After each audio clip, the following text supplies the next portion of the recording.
Wait. Wait. I swear to Jah, the weather wasn't like this all day. I say I can record a video. Nah, it won't storm. Pure gray clouds, pure wind. But anyhow, just like the title of the video states, the 4.6 dual overhead cam Cobra motor that we ordered on eBay is here. So let's get into today's video.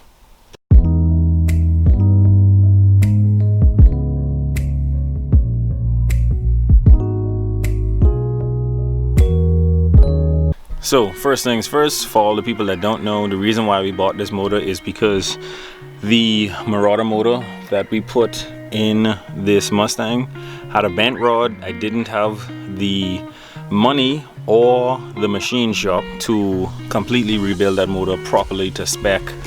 So we opted out of rebuilding it, and we ended up putting another used motor in it. And no, this is not the 2-valve 4.6, this is the 4-valve. And that's the rundown on why we bought it. But we have to actually take the plastic off this thing, get it off the pallet, and get it onto this engine stand so we can start tearing it down, because we have to take off the valve fans, valve fan covers, the base pan, the intake and everything. And I want to roll this motor over, make sure that everything is timed, make sure that everything looks good, there's no bent rods in the block, there's no damage, there's no metal shavings, anything like that. So I'm going to fully inspect it, and we're going to do that in this video. And then probably the video after this one, we're going to start prepping it to actually go into the Mustang. So let's get this camera set up and get this engine on the engine stand.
All right, so I've got it like on the sketchiest engine stand ever, but I rocked it a few times. It's not gonna tip over, at least I hope not, but looks like this needs to be welded. This is rocking back and forth. Just noticed there's a nut in here, might need to just tighten that up. So yeah, it's on the engine stand. It's time to take this plastic off and start to inspect this motor.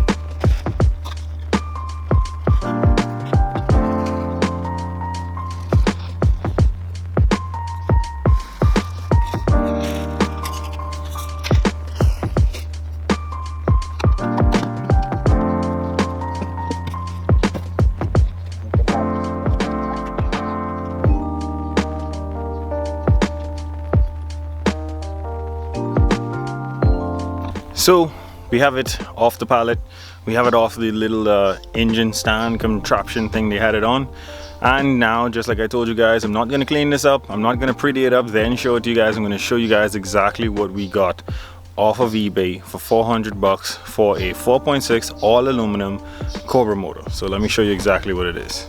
All right, so this is what we got.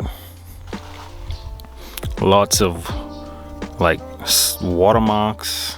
I mean, that's nothing, but just showing you exactly what we got. This will be my first time looking under this engine oil cap. No, I didn't wipe it off or anything like that, so that's a good sign that there's no milk underneath it, which would mean that the head gasket blew or anything like that.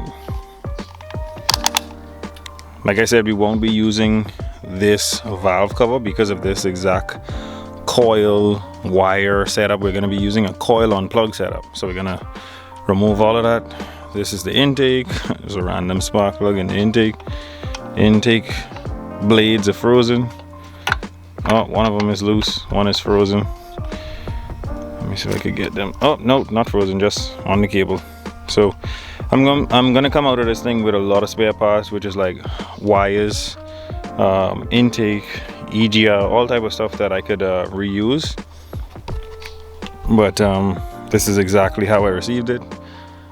This intake manifold looks pretty good, but I know my manifold is gonna flow better.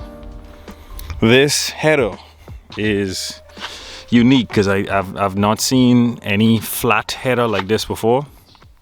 When I mean flat, like look at that. That's like an oval, and I know a lot of NASCAR drivers use this oval like a header exhaust setup so that they could make it sound, I don't know, crazy. But I doubt I'm going to be using this because they cut it right at the manifold, so there's no flange on it. So I'm gonna have to clean up these bolts and try to remove them without snapping them, and put on the old Marauder exhaust manifold. Same thing over here with the oil filter housing and this neck up here. I'm gonna have to change all of those. I'm gonna have to change this as well. So everything that's from the Marauder setup we're gonna be reusing because we're still using the Marauder radiator. Even down to the flex plate, we have to put the flywheel back on, clutch, pressure plate, get this thing ready. So like I said, we're going to be removing the valve covers now and the oil pan, and rotating the engine a few times and checking to see if everything is on time or the timing marks line up, and also to check, make sure that there's no bent rods in this motor as well, or any damage in the lower region of this motor, which would be the block. I don't know why I'm saying lower region like a retard, but yeah, I definitely could have used one of these because I broke my own, the oil stick, the dipstick. But yeah, let's get to taking these covers off. I'm gonna remove all of this little unnecessary stuff that we don't need. I got a tag on this. All oil and lubricated fluid has been drained. Lubricating fluid has been drained. All right, well, that's a good warning. Obviously these ain't shipping with oil, but all of the pulleys are spinning pretty free. Oh, this one's choppy. Oh no, just where it ain't spinning a while. But all of this is gonna get greased up before we start using the motor. And yeah, so let's get to taking all this unnecessary stuff off of it.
All right, so we currently have all of this off of it, which is like all of the wire loom, which is no good. You might be able to salvage some connectors from it, but not going to be using the wires again, not going to be using those valve covers again, because like I said, we're going away from the coil, the wire setup. So all of this is going to be gone, all of that is going to be gone.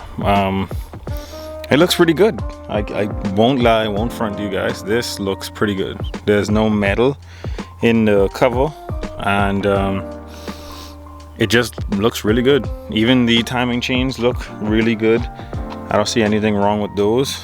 If you come on this side, the exact same thing you're gonna find. Everything looks really good. Can't complain at all. But you know, all of this could look good, and then you could still have a knock in the motor. So let's get to flipping this thing over and taking that oil pan off and inspecting the block.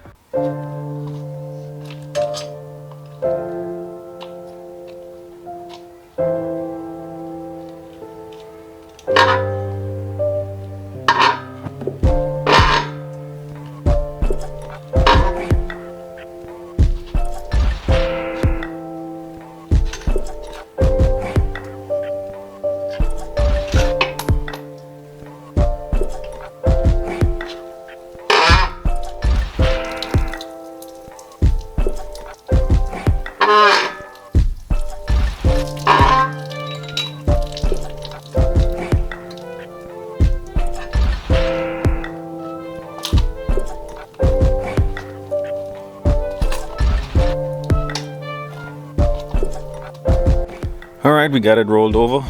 Definitely not reusing these mounts. These are the Lincoln Mark 8 mounts. Definitely not reusing those. And you can clearly see that this oil pan or something on here, and the oil's not above the block, so it's definitely this oil pan gasket that's been leaking. But we're not going to be reusing this oil pan. We're going to be using the Marauder's oil pan just for how it picks up and how much oil it could carry or hold, and also because this screw and this thread is ruined, so it'll just leak oil right out of that drain hole. We got to remove these oil pan bolts, the bolts that hold the oil pan on, and take a look inside the block.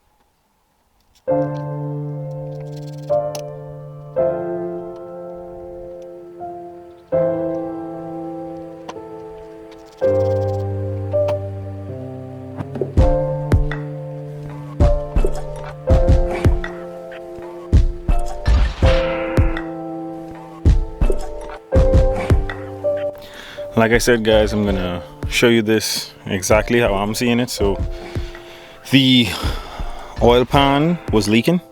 That's where all that caked up oil came from, but there's barely like any type of dirt in that pickup. You can see that.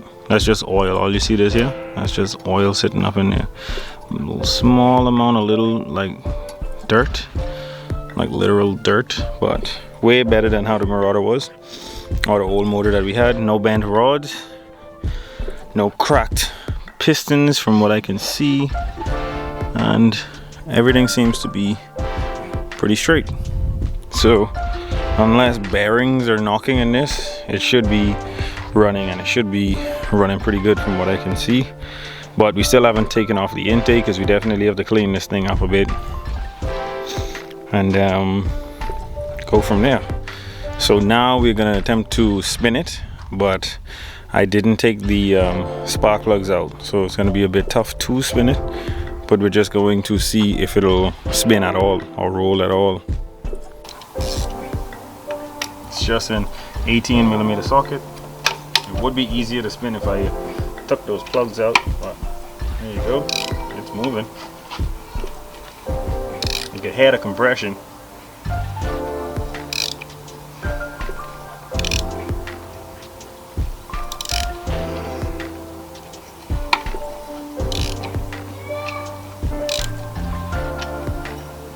Yeah, you could definitely hear the compression.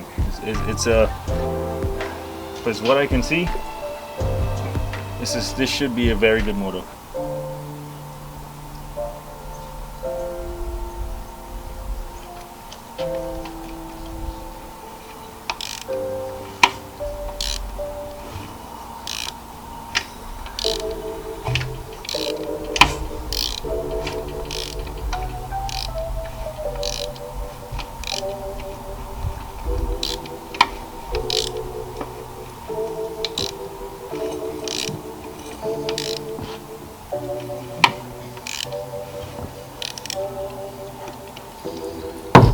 Alright, so you've just seen me roll it over, giving you another look into the block. Everything's pretty good. For what I can see, timing chain is in good health as well.